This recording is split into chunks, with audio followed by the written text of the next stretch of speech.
All right, we are back with another draft breakdown for the Broncos. And today we're talking Colston Loveland. I'm Henry Chisholm. This is Andre Simone. And before we give our thoughts, let's hear from All City's draft expert, Fran Duffy. All right, time to talk about Michigan tight end Colston Loveland, just under 6'6", just under 250 pounds. So a little bit of a leaner tight end, but look, that size, he makes up for it with athleticism and his ability to make plays down the field. And that's really the superpower for me when you look at Colston Loveland. His ability to be a mismatch against safeties and against linebackers working the middle, especially vertically down the seam. I think he's got a little bit more juice, straight line, than Tyler Warren does, the tight end from Penn State, one of the other top tight ends in this class. And Loveland's ability to play, whether it's in line or detached from the formation and put stress on those second-level defenders, that could be an element of his game that offensive coordinators are able to tap into. And it's not just from a movement standpoint. He's also a solid route runner, and he's really, really good at the catch point. His ball skills is one of the best parts of his game. He actually has never dropped a target when he was targeted 20-plus yards down the field. And that's something that is hard to find at the tight end position. And again, that comes from his ability to address the football and finish at the catch point. What I like also about Loveland, look, he was a big part of the offense in 2023 where they go on that national title run. He became the focal point this year. They lost a bunch of pass catchers. They lost that entire offensive line. You lose your quarterback. You lose your running backs. You lose your whole coaching staff. So there was a lot of turnover for that Michigan Wolverines program. He gets hurts his shoulder early on in September, stays put, said I never thought about sitting out. He was targeted at 38.7% of his snaps this past year. That's the highest target share of any tight end drafted in the last decade when you're looking just in their final season on campus. So he was the focal point of that offense, and he did it with a bum shoulder. So I really like what you saw from Colston Loveland. Now, that being said, when I look at the negatives, the size is always going to be an issue for him at times in the run game. He gives effort as a blocker, but I don't think that he's going to be a plus in that area moving forward to the NFL. I do think he can get a little bit better as a route runner. There's some good flashes there, but he can continue to improve. That's something that most tight ends can say going into the NFL. I don't think he's going to be a dynamic playmaker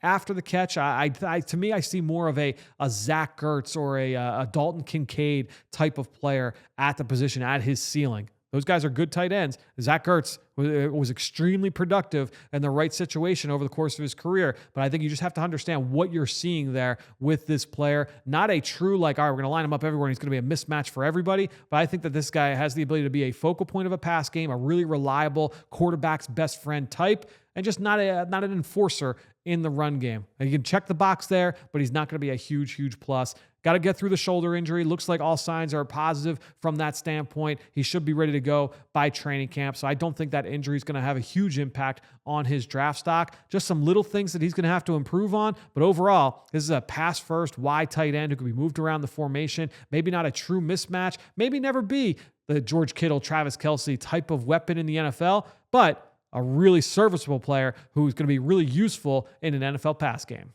All right, Dre. We've heard from our guy, Fran.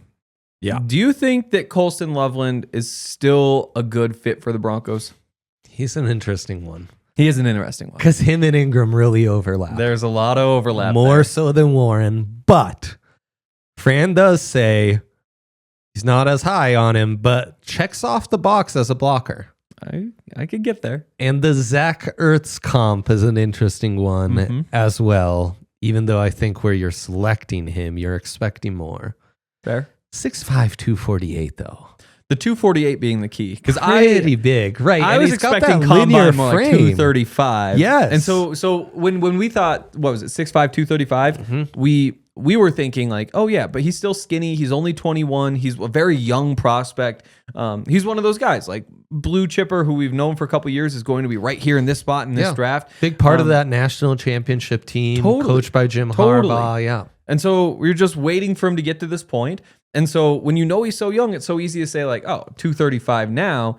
That means 245 in a couple of years here because he's still growing, still developing. He's a very young man. When you see that is 248, it makes you rethink some things because he's no longer just this skinny, small tight end.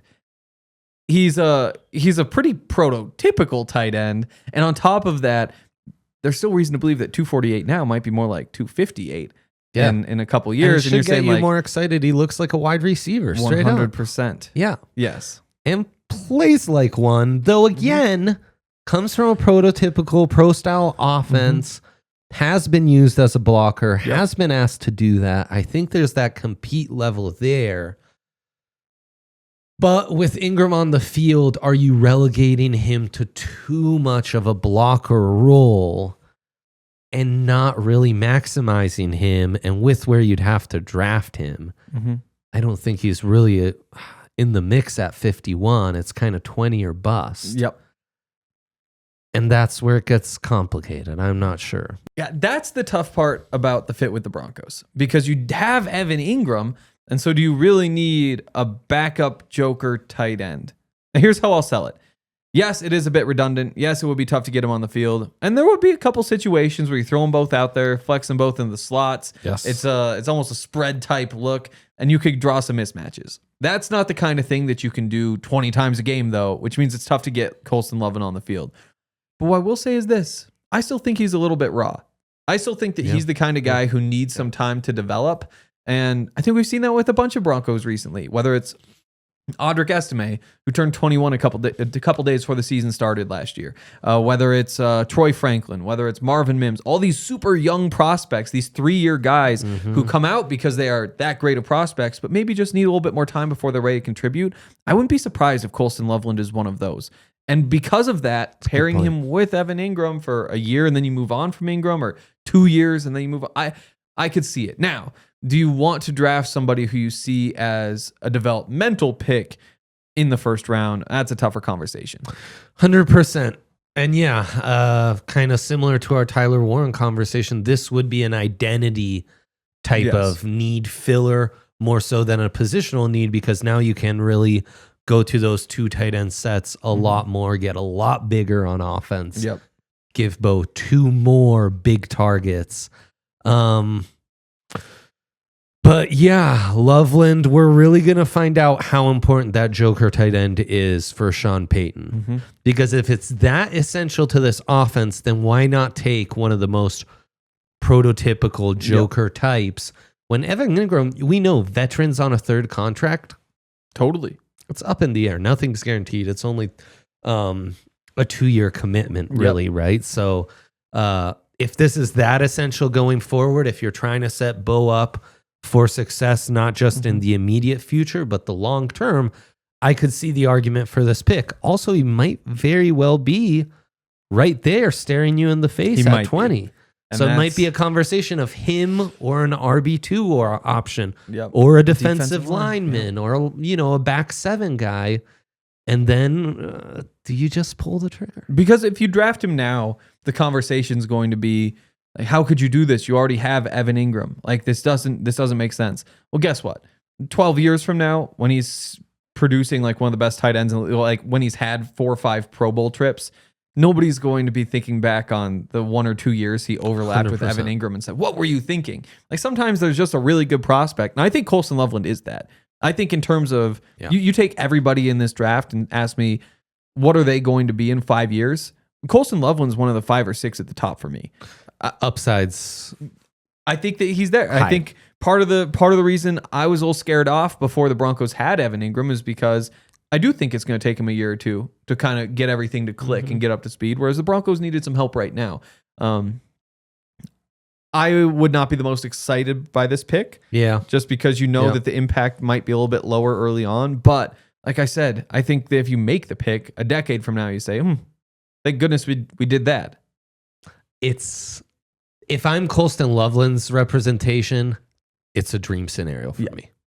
It's a place to develop behind an established pro that's a great guy to develop behind, and it's the perfect coach and the perfect offense to be developed in at the NFL level. This, or going back to Harbaugh at the Chargers, makes so much sense for the Loveland camp. That would be where I am begging to end up. Absolutely. We will see if the Broncos are interested in Colston Loveland and interested enough to actually make the pick here in about a month. Make sure you stay tuned because we got more of these draft prospect breakdowns on the way at the DNVR YouTube page.